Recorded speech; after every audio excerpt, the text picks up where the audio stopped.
So I guess I drew the short straw. I have to follow Tom Woods. So I'm tempted to channel Charlie Sheen and simply hold the book up and say, winning. But you trolls wouldn't understand that. Not really. I mean, I'm still channeling Sheen there. Okay, this book actually began a long time ago when I was a junior in college. I was a free marketeer. I was an economics major, but I had heard nothing about the Austrian school, despite the fact that I had taken a number of courses in my major, including intermediate macroeconomics, intermediate microeconomics, which were just dull, dreary affairs. Well, I belonged to the Young Americans for Freedom as a sort of a libertarian deviant, and they put up with me. And so I was giving them some arguments, and someone said, well, you sound like an Austrian. And I didn't know what he was talking about. So he handed me a little pamphlet by Murray Rothbard called Depressions, Cause and Cure. It was a little mini book. And so that summer, I was determined to read more about the Austrian school, and I had a history of thought course in the meantime.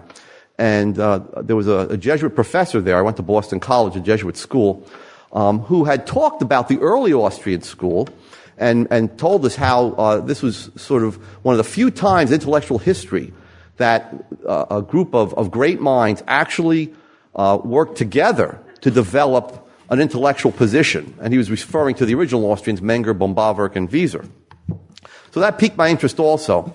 So that summer I began reading books in Austrian economics. And the first two I read were Mises' Theory of Money and Credit and Rothbard's America's Great Depression.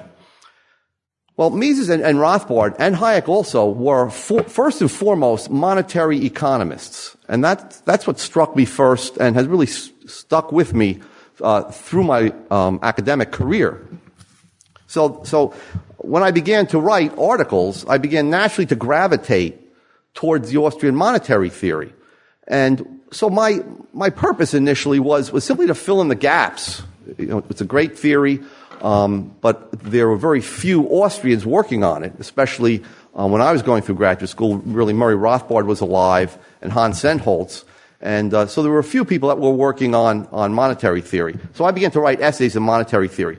This book is a collection of essays going back 25 years. So it's what I've written over the last 25 years. And it's for many different audiences, from academic to popular.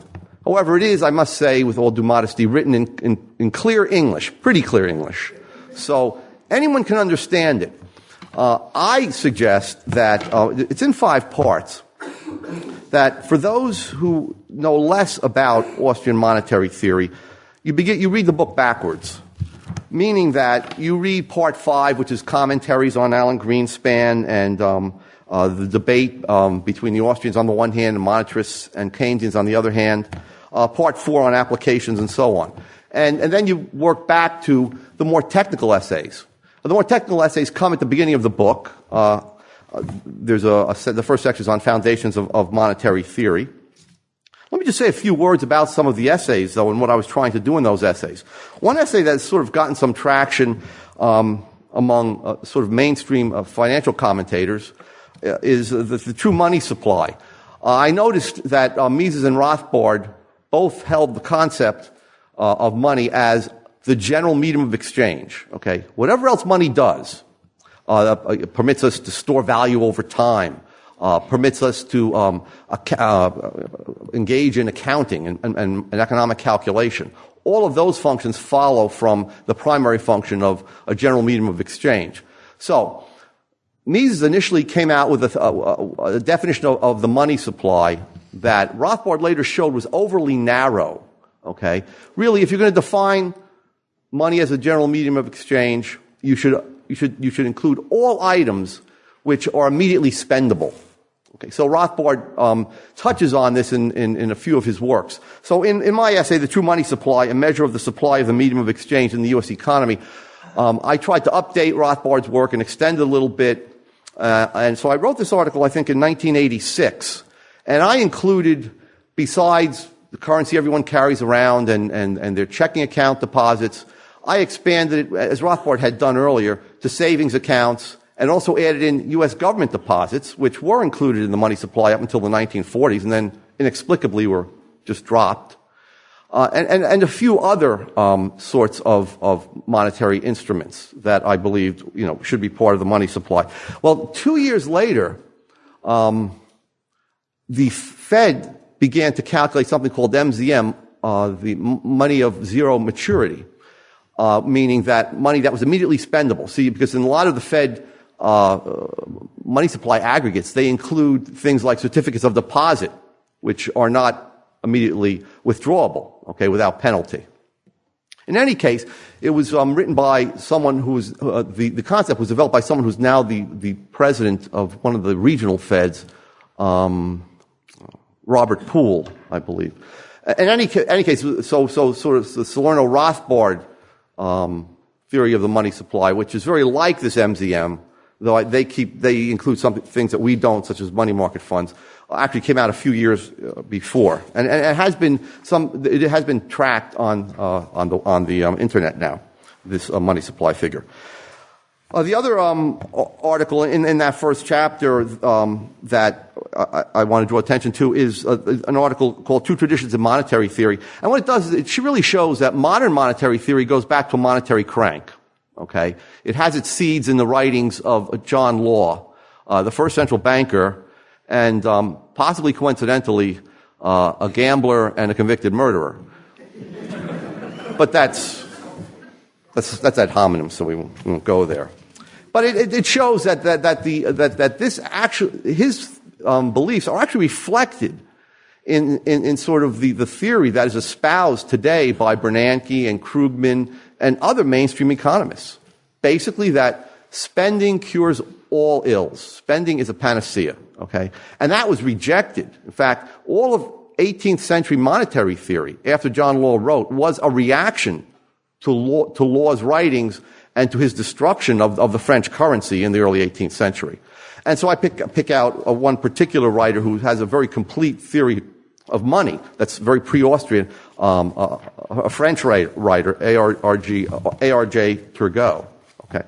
I might also want to just draw attention to a few other articles.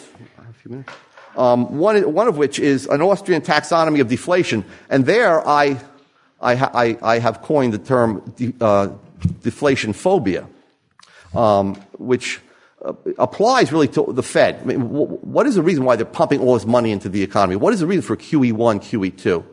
And I show there it's false beliefs about deflation and its welfare implications. So I show that most kinds of deflation are really good for the economy, and are welfare enhancing and enhance our prosperity and standard of living. Part 3 is on the gold standard. There's a number of articles on the gold standard, both defending the gold standard and also criticizing different proposals that are really proposals for a watered-down version of the gold standard, particularly one that keeps coming back like a zombie, and that is the Bretton Woods system. And that's called a gold price rule, in which the government or the Fed is supposed to target not the supply of money and not interest rates, but the price of gold. Well, that's a phony gold standard.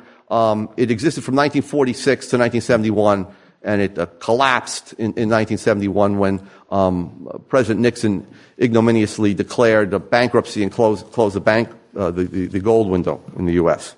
And as I said, there are other articles in there that will, in that section, that will fortify you with good arguments to defend against criticisms of the gold standard. The last two sections I'll just mention on applications and commentary are more popular-oriented, easier to read. But one in particular, before I close, I want to mention is one called Inflation and Money Reply to Timberlake. And one of the criticisms of Rothbard and his view of the Great Depression was that he ignored the fact that there was a massive deflation as banks collapsed from 1931 through 1933. And what I show is that, in fact, it's and also, by the way, that the 1920s was not an inflationary decade. That's an argument used against Rothbard. Well, I show that, in fact, the 1920s was an inflationary decade, and it's just a matter of how you define inflation, and that there was true deflation in the U.S. economy, that is, a reduction in the money supply for only a year or a year and a half, and that after that, the money supply is being pumped up for almost the entire 1930s. And so I defend Rothbard's position on the Great Depression. Okay, and that, by the way, I'll close with this, really has parallels with today. We're still mired in this financial crisis, or the after effects of the financial crisis, the recession, despite the fact that we've had this tremendous quantitative easing, 2 rounds of quantitative easing, which are failing abysmally. Thank you.